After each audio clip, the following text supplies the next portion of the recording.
O termo cangaço foi registrado na história em 1834. Dizem que antes os bandoleiros eram conhecidos como clavinoteiro, até porque as armas de fogo usadas por eles, na época, chamava clavinote. No século XVIII, XIX, até o meado do século XX, surgiram muitos cangaceiros chefes de bando no Nordeste.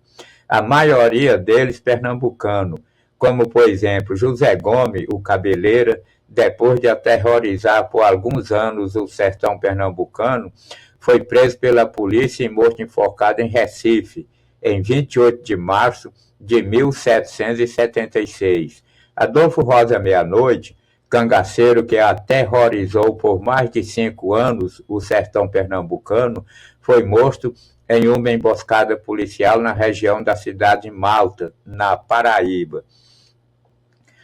O cangaceiro Antônio Silvino entrou no cangaço para vingar a morte do pai, assassinado por disputa de terra. Antônio Silvino atuou como cangaceiro por 18 anos.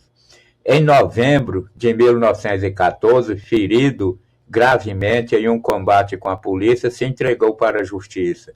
Senhor Pereira, famoso cangaceiro de Serra Talhada, em 1922 deixou o cangaço e foi embora para Lagoa Grande, Minas Gerais, onde morreu de morte natural aos 83 anos de idade. Virgulino Ferreira da Silva, o Lampião Rei do Cangaço, foi um chefe de bando mais temido por todo o Nordeste. Atuou em 7 estados nordestinos. Morreu em um ataque surpresa policial em julho de 1938 em Sergipe.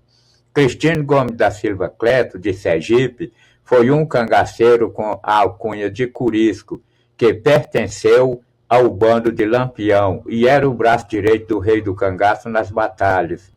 2 anos depois da morte do chefe, na tarde de 25 de maio de 1940, na Fazenda Pacheco, na Bahia, Curisco foi baleado pela polícia baiana e morto 10 horas depois. Mas não foi só no Nordeste brasileiro que deu cangaceiro chefe de bando.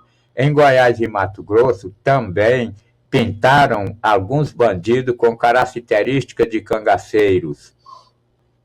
Nos anos de 1960, Luiz Patrício Oliveira Silva comandou um pequeno bando composto de 6 homens.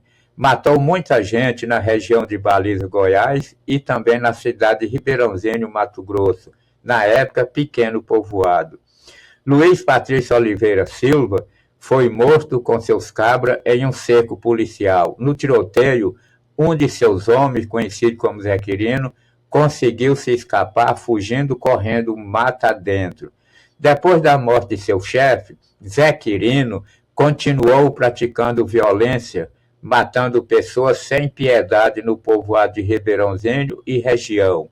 Zé Quirino era um homem calmo, de fala mansa, mais ruim que só Satanás.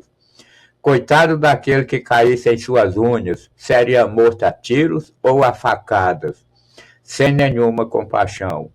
Os armamentos de Zé Quirino eram diferentes dos de Lampião. O rei do cangaço usava rifle, fuzil, Mauser e um punhal de 80 centímetros de lâmina. Já Zé Quirino gostava de uma carabina 44 de 12 tiros, um revólver calibre 38 e uma longa peixeira. Nas ruas do povoado de Ribeirãozinho, bem na esquina, uma senhora, que não vou divulgar o nome por respeito à família e os direitos autorais, tocava um barzinho. E um certo dia, de domingo, um cidadão conhecido por Dioclídio, metido a valentão, estava tomando umas pingas no bar dessa senhora, quando Zé Quirino chegou, escorou a carabina num canto da parede e dirigiu ao balcão. Dioclídes mandou a comerciante encher um copo de pinga e colocou uma colher de sal no copo e mandou Zé Quirino beber. Nessa hora, Dioclídes assinou a sentença de sua própria morte, pois não sabia com quem estava se metendo. Zé Quirino, calmamente, pegou o copo, virou na boca e bebeu tudo. Depois mandou a dona do bar encher outro copo, enfiou a mão no bolso, pegou um pedaço de fumo picou um punhado, jogou dentro do copo, mexeu com a ponta da peixeira e mandou Dioclide beber. O rapaz, com pinta de valentão, quis recusar dizendo: vagabundo nenhum fazer eu beber essa porcaria. Zé Quirino tirou o 38 da cintura, jogou em cima do balcão e disse: vagabundo não faz tu beber, mas eu, Zé Quirino, faz. Eu bebi a sua porque tu não bebe a minha. Vai ter que beber sim. Bebe logo essa pinga, desgraçado, disse Zé Quirino. Dioclide, percebendo a porca malcapada, não teve outra alternativa a não ser beber a pinga com fumo picado e tudo. Enquanto ele bebia fazendo vômito, Zé Quirino lhe meteu a peixeira no umbigo, foi uma facada só. Dioclide caiu para trás, já morto. Quando cambaleava para cair, Zé Quirino lhe mandou o bico da botina nas popas e acabou de lhe derrubar. Enquanto isso, os moradores do povoado, muitos deles, fecharam as portas das casas, correram e se esconderam no mato. Dias depois, Zé Quirino matou na pensão de seu Alípio um rapaz chamado José, mas conhecido por Zé Cainago. Lampião, rei do cangaço, chamava soldado de macaco, já Zé Quirino chamava de cachorro do governo. Veio de Cuiabá um batalhão de soldados no comando de um sargento desporto, corajoso e muito valente para dar cabo no bandido. Mas Zé Quirino, entrincheirado atrás de uma cerca de lasca fincada, matou 10 soldados e conseguiu fugir. Como cada quem tem sua turma, o bandoleiro foi se esconder na fazenda de um amigo. Um mês depois, Zé Quirino matou uma família quase inteira. E eu digo quase inteira porque um garoto de 18 anos, enquanto Zé Quirino assassinava o pai, mãe e seus irmãos, sem ele poder fazer nada para salvá-los, fugiu pela porta da cozinha e foi parar na casa de um amigo da família.